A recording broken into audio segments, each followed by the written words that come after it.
नमस्कार दोस्तों।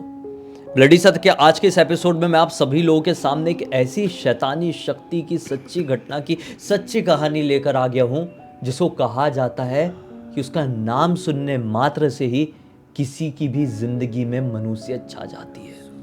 और वो नाम है गुग्गन मशानी का। आप लोग बहुत अच्छे से जानते हैं, ऐसे टॉपिक्स को मैं बहुत कम छेड़ता हूं, लेकिन सच्ची घटनाओं की सच्ची कहानियां आपके सामने लेकर आना मेरा फर्ज बनता है। इसलिए कभी कभी ऐसे रिस्क मैं उठा लेता हूँ, क्योंकि सुनना तो बहुत दूर की बात है भाई, इसका नाम बोल भी दो ना तो बहुत कुछ बिगड़ जाता है। लेकिन मैं ऊपर वाले के ऊपर विश्वास रख के ऐसी कहानियां आपको सुनाता हूँ। इसलिए आपसे भी हाथ जोड़कर रिक्वेस्ट करता हूँ, कहानी में आगे बढ़ने से पहले, कहानी को आगे सुनने से पहले आप जिस भी पॉजिटिव एनर्जी के ऊपर विश्वास करते हैं, भगवान, ईश्वर, गॉड, अल्लाह, उनका नाम लिख दीजिए और आगे लिख देना कि हमारी रक्षा करना। क्योंकि गुग्गन मशानी इतनी खतरनाक होती है कि वो किसी से नहीं डरती है। एक ही वक्त में हनुमान चालीसा भी पढ़ती है और दूसरे ही वक्त में नमाज में भी शामिल हो सकती है। लेकिन गुग्गन ऐसी एक्सट्रीम नेगेटिव एनर्जी होती है कि उसको कुछ नहीं होता ऐसा करने से भी। अब आगे बढ़ते हैं, चलते हैं आज से 8 साल पहले और जानते हैं कि क्या हो रहा था कि आज का एपिसोड बन रहा है। लखनपुर नाम का एक गांव है। उस गांव के अंदर एक और छोटा सा गांव, इसी गांव का एक कस्बा कह लो। उस छोटे से गांव में गिनती के 10-12 घर थे। वो 10-12 घर में ना जितने भी लोग रहते थे सब एक दूसरे के रिश्तेदार, चाहे दूर दूर के हों, लेकिन पूरे गांव के लोग एक दूसरे के रिश्तेदार थे। कितना घर है यार, खाली 12 ही घर तो हैं। और 2016 के टाइम में इस गांव में एक अफवाह फैली हुई थी। गांव नहीं बोलते तो कस्बा बोलते हैं, चलो। इस कस्बे में एक अफवाह फैली हुई थी। अफवाह थी या सच्चाई थी वो आपको आगे समझ में आएगा। बात ये फैली हुई थी कि गुग्गन मशानी की नजर हमारे कस्बे पर पड़ गई है। गुग्गन मशानी जवान लड़कों को अपना शिकार बनाती है। वो इतनी ताकतवर होती है कि एक बार किसी के भी ऊपर नजर डाल ले तो उसको ऐसे निचोड़ कर ऐसे निगल जाएगी ना कि समझ लो आप ऐसे मक्खी को निचोड़ कर मारेंगे तो भी आपको पता चलेगा, उसको पता भी नहीं चलेगा। गुग्गन मशानी को कहा जाता है कि वो सदियों सदियों की भूखी प्यासी होती है। इसलिए एक बार किसी भी कस्बे या गांव में प्रवेश कर जाए तो सैकड़ों लोगों को अपना शिकार बनाएगी, तब उसका आधा पेट भी नहीं भरेगा तभी जाएगी। ये होती है गुग्गन मशानी। इसको हराने का कोई तरीका नहीं होता है। अब इस गांव में ऐसी अफवाह फैल गई, इससे बात फैल गई कि गुग्गन मशानी आ गई है, तो गांव का कोई भी नौजवान लड़का तो कतई अपने घर से बाहर नहीं निकलेगा, चाहे जान क्यों ना जा रही हो, घर से बाहर नहीं निकलना है। इस गांव के, इस कस्बे के थोड़े ही आगे एक तालाब था और लोग कहते थे उस तालाब के पास भटकती है। तो कोई भी व्यक्ति रात के 11 बजे के बाद उस तालाब के आसपास गलती से भी नहीं जाता था। बात यह थी कि इस कस्बे से अगर बाहर निकलना है, लखनपुर गांव जाना है जो कि मेन गांव है इस कस्बे का, तो तालाब से होते हुए ही जाना पड़ेगा। इस कस्बे में कोई मार्केट नहीं, कोई दुकान नहीं, कुछ जरूरत की चीजें नहीं, केवल घर थे। लखनपुर ही सबको जाना पड़ता था। लेकिन बीच में वो मनहूस तालाब, जिसको लेकर यह बात फैली हुई थी कि गुग्गन मशानी वहां पर भटक रही है। अब इस गांव में एक परिवार रहता था, बहुत छोटा सा, एक लड़के और उसकी मां का परिवार। लड़के का नाम था चंदन और चंदन की माता जी रहती थी यहाँ पर। चंदन के पिताजी का काफी पहले देहांत हो गया था और चंदन की बहन का विवाह अभी से 2 साल पहले लखनपुर गांव में किसी अच्छे घर में हो गया था। तो इस कस्बे में चंदन और उसकी माता जी ही रहती थी। माता जी को जो भी जरूरत पड़ती थी, किसी भी सहायता की, कैसी भी कंडीशन में, लड़का हमेशा सामने खड़ा रहता था। कभी जीजा भी खड़ा है, क्योंकि जीजा भी तो लखनपुर में ही रह रहा है, बहन भी लखनपुर में ही रह रही है। ठीक है भाई। एक दिन की बात है, चंदन की माता जी की भयंकर तबीयत खराब हो जाती है। रैंडमली अपने आप तबीयत खराब हो गई। बहुत तेज फीवर आ रहा था, ठंड का टाइम था, शायद ठंड ज्यादा लग गई थी। रात में खाना खाकर आंगन में बर्तन धोने की बड़ी गंदी आदत थी माँ जी को। हमेशा से चंदन कहता था कि माँ जी सुबह धो लिया करेंगे बर्तन दोनों मिलके, आप ऐसा रात में मत धोया करो। लेकिन नहीं, माँ जी नहीं सुनती थी, बोलती थी रात में जूठे बर्तन रख के नहीं सोना है। तो खाना कितने बजे होता था, वैसे कड़कती हुई ठंड में आंगन में पीछे बाहर निकलती थी और पूरे बर्तन धोती थी। इस कारण से शायद फीवर पकड़ लिया था, ठंड पकड़ ली थी माँ जी को और बहुत तेज फीवर आ गया था। रात के 11 बज रहे थे। चंदन का ये सीन हो गया था कि कैसे भी कंडीशन में माँ जी के लिए दवाई लेकर आनी ही पड़ेगी। अगर मैं दवाई लेकर नहीं आया तो फीवर माँ जी के सर पर चढ़ जाएगा, ब्रेन में चढ़ जाएगा, और एक बार फीवर ब्रेन में चढ़ गया तो फिर कुछ भी हो सकता है। फीवर को ऐसे हल्के में नहीं लेना चाहिए। चंदन ने माँ जी को बोला, माँ जी 11 बज रहे हैं, लेकिन देखो जान बहुत इंपॉर्टेंट है, आप बहुत काँप रही हो, कुछ बोल भी नहीं पा रही हो, मैं जा रहा हूँ दवाई लेने के लिए। लखनपुर में एक मेडिकल स्टोर था, उस मेडिकल स्टोर का मालिक उस मेडिकल स्टोर के पीछे ही रहता था। इसने सोचा भले ही वो बंद हो गया होगा, जाऊंगा उसको खुलवाऊंगा और दवाई लेकर आऊंगा। 11 बज गए हैं, तालाब की, गुग्गन मशानी की कोई चिंता नहीं करूंगा, या तो मेरी जान या तो माँ की जान। अपनी साइकिल में सवार हुआ और निकल पड़ा। दूर से वो तालाब दिखा, मन में एक अजीब सी घबराहट हुई, भगवान का नाम लिया और आंख बंद करके साइकिल भगाया। तालाब को पूरा आंख बंद करके क्रॉस किया। भले ही तालाब में घुस जाए लेकिन आंख नहीं खुलेगा, डर भी तो है भाई। लेकिन लकीली ये तालाब क्रॉस हो गया। ऐसा तालाब के ऊपर से साइकिल नहीं गई यार, ऐसा साइड साइड से, तालाब ही है इधर साइड से। तालाब क्रॉस हो गया और कुछ हुआ नहीं। लखनपुर आ गया और मेडिकल स्टोर भी सामने दिखाई दे रहा था। एक्साइटमेंट में साइकिल चलाते चलाते पीछे पलट कर देखा, पीछे कोई भूत नहीं भाग रही है, कोई गुगन मशानी इसका रास्ता नहीं देख रही है। मेडिकल स्टोर पहुंचा, बंद हो गई थी, जोर जोर से ठोका ठोका ठोका। दुकान वाले दुकान खोला, दवाई दिया और बोला कि तू बाजू वाले कस्बे में रहता है ना, तुझे देखा हूँ। ये बोलता है हाँ वहीं रहता हूँ, वहीं से आया हूँ। मेडिकल स्टोर वाला खुद बोलता है तो बेटा थोड़ा संभल कर जाना, तालाब वाले रास्ते से जा रहा है, गुग्गन मशानी का साया तुम्हारे गांव पर मंडरा रहा है, जानता है कि नहीं? ये बोलता है कि सर जानता हूँ, लेकिन माँ जी की तबीयत बहुत ही ज़्यादा ख़राब हो गई थी, इसलिए चिंता नहीं किया। आपका बहुत बहुत धन्यवाद, मैं थोड़ा संभल कर ही जाऊँगा। मेडिकल स्टोर वाले ने दुकान बंद कर दिया और ये तेज़ी से भगाते भगाते फिर से तालाब के सामने पहुंचा, आंख बंद कर लिया और फिर घर आ गया और घर पर माँ जी को दवाई दिया। बहुत खुश कि मैं चला गया, दवाई लेकर आ गया, मुझे कोई गुग्गन मशानी नहीं दिखाई दी, मुझे कुछ हार्म नहीं हुआ, सब कुछ ठीक है ना? हाँ सब कुछ ठीक है। अब दवाई खाए हुए माँ जी को 2 घंटे हुए होंगे, रात के बज रहे थे 1। अब आगे सुनो। चंदन के मोबाइल में किसी का फ़ोन आता है। ये देखता है कि ये फ़ोन कोई ऐसे वैसे का नहीं है, इसकी दीदी का है। दरअसल इसकी दीदी 9 महीने से प्रेग्नेंट थी और दीदी के घर पर कोई नहीं था। दीदी की डिलीवरी का समय आ गया था। घर पर कोई इसलिए नहीं था क्योंकि उनकी रिश्तेदारी में किसी की मृत्यु हो गई थी, क्योंकि मतलब जीजा जी के रिश्तेदारी में किसी की मृत्यु हो गई थी। इस वजह से जीजा जी, दीदी की सास, दीदी के ससुर, सब के सब वो मृत्यु में गए हुए थे, अंतिम संस्कार में गए हुए थे, तो वहाँ पर एक दिन रुकना था। और बदकिस्मती से मतलब जो डिलीवरी का टाइम मिला था दीदी को, उससे लगभग 2 हफ्ते पहले ही दीदी को फील हो गया कि आज मेरी डिलीवरी हो जाएगी और मैं घर पर अकेली हूँ। शिट। घबराहट के मारे दीदी को कुछ नहीं सूझा। दीदी ने अपने भाई को फ़ोन करी, चंदन को, रात के 1 बजे, और बहुत दर्द के मारे रो रही है, चंदन जल्दी आजा मेरी डिलीवरी होने वाली है। ऐसा बोल के दीदी का मोबाइल गिर गया होगा हाथ से, बैटरी खुल गई मोबाइल की। अब कॉल बैक कर रहा है चंदन, दीदी मुझे आने में टाइम लगेगा लखनपुर, आप कोई आस पड़ोस वाले को फ़ोन कर लो। ऐसा बोलने के लिए फ़ोन कर ही रहा है कि दीदी का फ़ोन ही नहीं लग रहा है। दीदी के हाथ से शायद फ़ोन गिर गया था, नेटवर्क चल गया था, पता नहीं क्या हुआ था।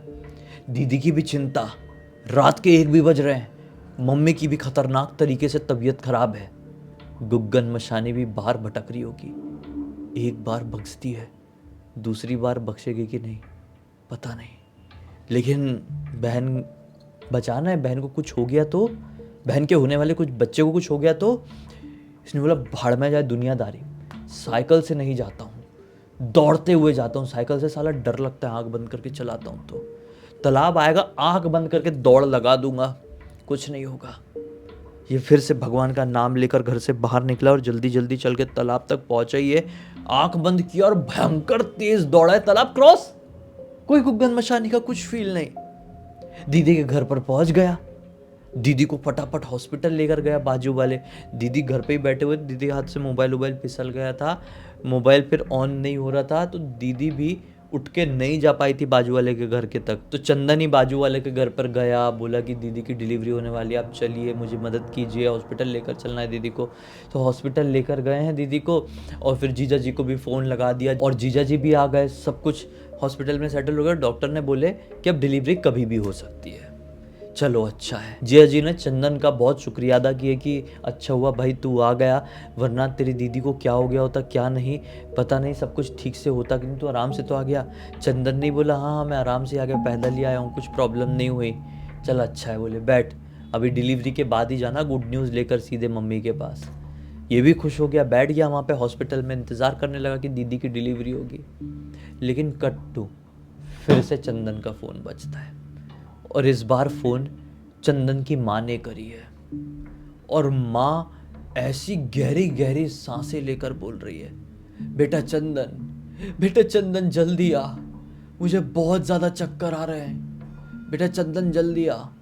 ऐसी वाली सिचुएशन में अब चंदन जाए तो जाए कैसे?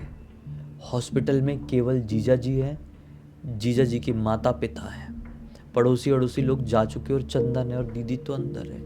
जीजा जी को कैसे बोले कि छोड़ दो, नहीं बोला। इसने सोचा जीजा जी ध्यान रखेंगे, मैं अच्छे से आ गया था ना, अच्छे से चले जाऊंगा, कुछ प्रॉब्लम नहीं होगी। जीजा जी को बोला मम्मी की तबीयत शायद थोड़ी ज़्यादा ख़राब हो गई, मुझे निकलना पड़ेगा। चंदन निकला है हॉस्पिटल से, फिर जल्दी जल्दी आया तालाब के पास और आंख बंद करके दौड़ के जा ही रहा था। इस बार भी सोचा कि ये मेरा चौथा राउंड है आज की रात में, इस बार कुछ भी नहीं होगा। आंख बंद करके दौड़ के जा ही रहा था कि उसका एक पत्थर से पैर फंस गया और मुंह के बल बड़ा भयंकर गिरा, बहुत जोर के गिरा, आंख खुल गई। इतने में इसको आभास हुआ कि मेरे पास आकर कोई खड़ा हुआ। शिट, इसको बहुत जोर का डर लगा। इसने बड़ी हिम्मत करके ऊपर अपना सर उठाकर देखा तो क्या पाया, एक बूढ़ा सा आदमी है। गुगन मशानी तो औरत है, एक फीमेल नेगेटिव एनर्जी है। ये एक आदमी है बूढ़ा सा, बड़ी बड़ी दाढ़ी लिया हुआ है, कई दिनों से नहाया नहीं है, बहुत गंदा दिखाई दे रहा है, बड़े बड़े बाल है, इसके पास से बहुत दुर्गंध आ रही है। वो इसको हाथ देकर ऐसा उठाना चाह रहा है कि उसका हाथ पकड़ा और उठ गया। क्या बोलता है वो लड़के के पास, मतलब चंदन के पास आकर, कि ये लड़के तू निकल जाए यहाँ से जल्दी से, गुगन मशानी आती होगी, 1-2 मिनट भी ऊपर नीचे हुए ना तो तेरा सर धड़ से अलग कर देगी और अपनी प्यास मिटा लेगी। मैं भी निकल रहा हूँ, तू भी निकल। और वो आदमी लखनपुर वाले रास्ते में चले गया और ये उस आदमी को देखता रह गया कि जल्दी जल्दी निकल गया है। इसने सोचा मुझे भी जल्दी उठ के घर तरफ जाना होगा, मम्मी की बहुत तबीयत ख़राब है। ये उठ के जा ही रहा था, ये उठा ही है कि एक पेड़ के पीछे से उसको कुछ आवाज़ सुनाई दी। उसकी नज़र उस पेड़ की तरफ पड़ गई। उस पेड़ के पीछे एक इतना बड़ा दिया जल रहा था। उस दिए के सामने एक औरत हाथ उठा के, पूरे बाल खोल के, एक अलग सा कपड़ा पहनी हुई थी यार, एक अलग सा चोला पहनी हुई थी, ऐसे ऐसे नाच रही है, ऐसे ऐसे नाच रही है। उस औरत ने शायद कंधे में किसी जानवर की खाल भी लटका कर रखी है। पीछे से ही देखने में बहुत डरावनी लग रही थी और इतनी दूर से देख के ही उसको ये समझ गया था ये कोई और नहीं बल्कि गुगन मशानी ही है। इसकी दिल की धड़कनें इतनी तेज बढ़ गई कि कुछ सेकंड क्या करूं इसको समझ में नहीं आ रहा था। ये कुछ कर पाता कि उससे पहले ही वो नाचती नाचती रुकी और झटके से इसकी तरफ पलट कर देखी और देख के दिया की रोशनी अच्छी खासी थी। आज थोड़ा चांद भी खिला हुआ था। देखकर बड़ी वियर्ड सी स्माइल करी है और ये भागा है गंदा वाला, और वो भी इसके पीछे भागी। ये भी जय बजरंग बली बोल के भाग रहा है, वो भी इसके पीछे भाग रही है हंसते हुए चिल्लाते हुए। विश्वास नहीं मानोगे, एक ऐसा पॉइंट आया जिस पॉइंट में एक मोड़ लेना था इसको, इसने मोड़ लिया है। गुगन मशानी पीछे से गायब। शिट, गायब हो गई, कहीं सामने से तो नहीं टपक पड़ेगी। मैं जो भी हूँ जल्दी जल्दी घर तरफ निकलता हूँ। अब उसने अपने दौड़ने की रफ्तार कम कर दी क्योंकि थकता भी है ना इंसान। अब जल्दी जल्दी चल के जाने लगा। थोड़ी आगे जाने के बाद इसे वही बूढ़ा आदमी फिर से दिखाई दिया, लेकिन वो बूढ़ा आदमी अभी एक पेड़ के नीचे बैठा हुआ है। आग जलाया हुआ है और हाथ ताप रहा है। ये देखा और बड़ा उसे देखकर हैरान हो गया, क्योंकि ये आदमी तो अभी जस्ट लखनपुर वाले रास्ते में गया था, अब ये हमारे कस्बे वाले रास्ते में क्या कर रहा है। इसने सोचा कि कुछ सेकंड के लिए जैसा भी हो कहीं से भी आ गया होगा, कोई पागल आदमी लग रहा है मुझे, मैं उसके पास जाकर बैठ जाता हूँ, क्योंकि वो आग जलाया हुआ है। शैतानी शक्तियाँ किसी चीज़ से डरे या ना डरे, आग से ज़रूर डरती है। कुछ देर के लिए उस आग के पास बैठता हूँ, फिर मुझे लगेगा कि ठीक है वो निकल ली है, गुग्गन मशानी अब पीछे नहीं आ रही है, तो मैं उठ के जल्दी जल्दी घर चले जाऊँगा। तब तक इस आदमी से थोड़ी बात भी करता हूँ, ज़्यादा ही हुआ तो इसको भी घर तरफ लेकर जाऊँगा, एक से भले दो। ऐसा सोच के उस आदमी के पास चला गया। आग जल रही थी, बैठ गया।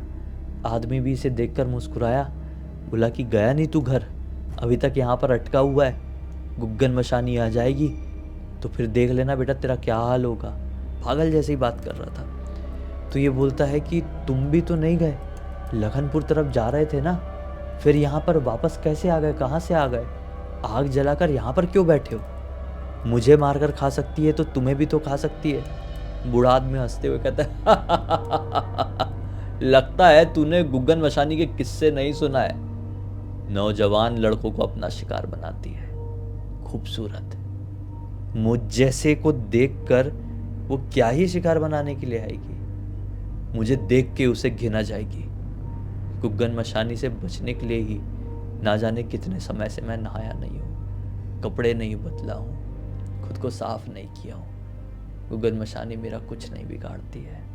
मैं उसे जानना चाहता हूँ, उसे समझना चाहता हूँ, उसे सिद्ध करना चाहता हूँ। इसलिए जहाँ भी खबर आती है कि गुग्गन मशानी घूमने लगी है, मैं वहाँ पर पहुँच जाता हूँ। तुम्हारे गांव का रहने वाला नहीं हूँ, मैं कहाँ से आया हूँ मैं खुद नहीं जानता।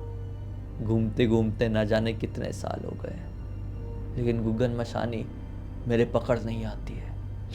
इसका मतलब ये था वो आदमी एक ज़माने में नॉर्मल आदमी था, लेकिन शायद उसको किसी ने बता दिया था कि गुग्गन मशानी को सिद्ध किया जा सकता है, वश में किया जा सकता है।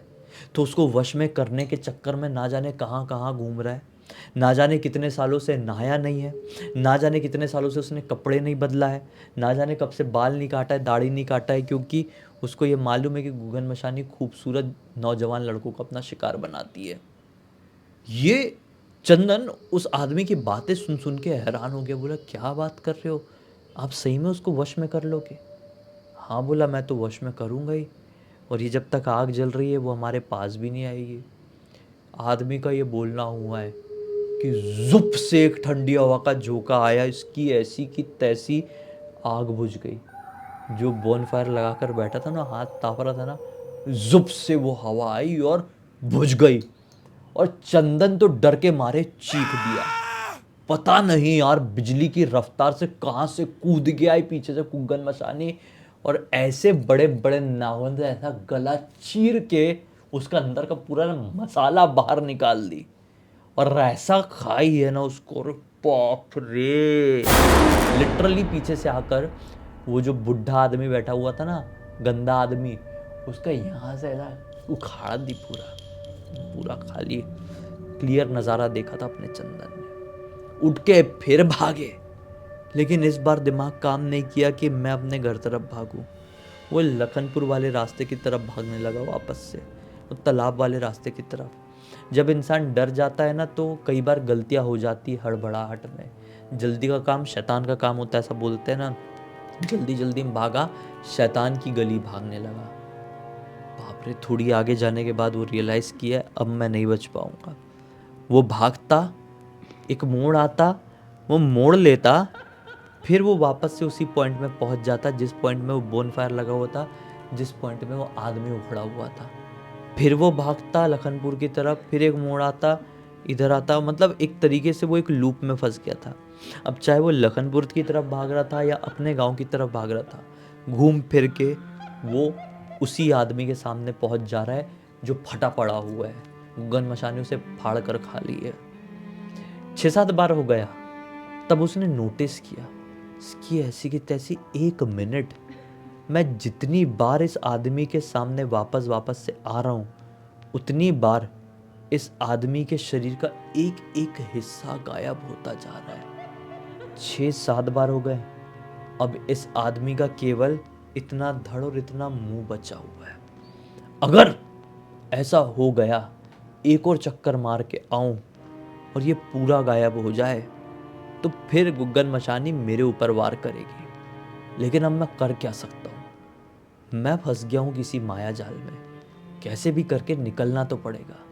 फिर से भगवान का नाम लिया, अपनी जान को भगवान के हाथों सौंपा और फिर भागा अपने गांव वाले रास्ते की तरफ। लेकिन फिर वही मोड़ और फिर से ये उसी रास्ते की तरफ बढ़ा जहां पर वो आदमी उधड़ा पड़ा हुआ था।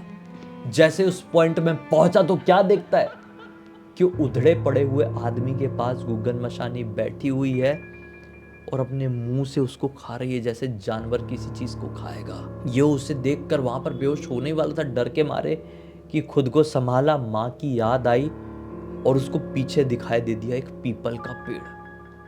वो जल्दी जल्दी पीपल के पेड़ की तरफ गया और पीपल के पेड़ के ऊपर चढ़ गया।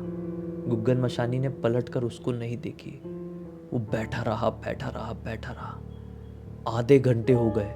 गुग्गन मशानी आराम आराम से उसके पूरे शरीर को खा रही है, वो बूढ़े आदमी के। थोड़ी देर बाद उसने ये पाया कि चिड़िया चहकने लगी है। गुग्गन मशानी पूरा खा पी के खत्म कर दी। वो उठी और अंधेरे की तरफ बढ़ गई। उसने हड़बड़ाते हुए अपना मोबाइल चेक किया, समय देखा, 3:50 हो रहे थे, ब्रह्म मुहूर्त का समय। गुग्गन मशानी उठकर अंधेरे की तरफ, तालाब वाले रास्ते की तरफ निकल गई। ये पीपल के पेड़ के ऊपर बैठा बैठा ही सब देख रहा था। जब गुग्गन मशानी आंखों के सामने से ओझल हो गई, वो जल्दी जल्दी अपनी पेड़ से उतरा और फिर से रिस्क लेकर घर वाले रास्ते की तरफ गया। और इस बार घूम फिर कर वो अपने उसी जगह पर नहीं पहुंचा, बल्कि घर वाला रास्ता उसे दिखाई दे दिया। जो रास्ता इतने बार चक्कर मारने के बाद नहीं दिख रहा था, अब दिखाई दे दिया। वो घर वाले रास्ते तरफ चले गया, अपने कस्बे में एंटर कर गया, अपने घर चले गया। माँ जी सो रही थी, ये भी जाकर सो गया। जब माँ जी सुबह उठी होगी तो इसकी भी जल्दी नींद खुल गई होगी, बहुत दौड़ा था, थक गया था। सुबह उठा और रोते रोते माँ जी को सब बता दिया कि मेरी जान जाते जाते बची है माँ जी। तो माँ जी ने जब पूरी चीज़ सुनी और बोली आखिरी में कि बेटा तूने बिल्कुल सही फैसला लिया था पिछली रात को। फैसला ये कि तू पीपल के पेड़ के ऊपर चढ़ गया। पीपल के पेड़ के ऊपर कहा जाता है कि पॉजिटिव एनर्जीज का वास होता है, देवताओं का भी वास होता है। हो सकता है तू जिस पेड़ में चढ़ा था वहाँ पर ज़रूर किसी देवता का वास रहा हो और उस देवता ने तेरी रक्षा कर लिया। गुग्गन मशानी की नज़र तेरे तक नहीं पड़ी। तेरी किस्मत बहुत अच्छी थी। आज के बाद बेटा ये ध्यान रखना, चाहे जान क्यों ना चली जाए, मत जाना उस तरफ कभी। हालांकि आज इस घटना को 8 साल बीत चुके हैं, लेकिन ये 8 साल पहले की जो रात है इसके जहन में आज भी ताज़ा है। एक ऐसा रास्ता जहाँ से निकलने से कोई इंसान एक बार भी डरता था, उस रास्ते में ये 4 बार चक्कर मारा था। आखिरी बार साला गुग्गन मशानी से सामना हो गया और फिर वो ऐसे लूप में फंसा था कि पूरा शरीर उधेड़ कर खा गई होती। लेकिन गुग्गन मशानी को किस्मत की वजह से एक दूसरा शिकार मिल गया था, वो पागल आदमी का शिकार, किसकी जान बच गई। इस पूरी घटना की जानकारी मुझे किसी और ने नहीं बल्कि खुद चंदन ने इंस्टाग्राम पर लिखकर भेजा है। मैंने सोचा पढ़ूँ, आप लोग को सुनाऊँ, एक अलग जानकारी, एक अलग लेवल का मनोरंजन मिलेगा। इसी एक नोट के साथ अब इस कहानी का अंत करते हैं। अब तक इस वीडियो को देख लिए हैं तो लाइक ज़रूर कर देना, चैनल को सब्सक्राइब करके बेल आइकन दबा के ऑल के ऑप्शन में क्लिक करना, क्योंकि इसी तरह के हैरान कर देने वाले खौफनाक वीडियोस डेली आप लोग के सामने लेके आता रहता हूँ। इंस्टाग्राम की लिंक इस वीडियो के डिस्क्रिप्शन बॉक्स में मिल जाए, क्लिक करके डायरेक्टली वहाँ पर पहुँच जाना। और इसी तरह की कोई भी कहानी, टॉपिक या जानकारी आप लोग के पास भी है तो लिख भेजना। हो सकता है मेरा अगला वीडियो कल आपके हिसाब से बन रहा हो। तो चलिए कल फिर से मिलते हैं, तब तक के लिए बहुत बहुत धन्यवाद। आपका दिन शुभ हो।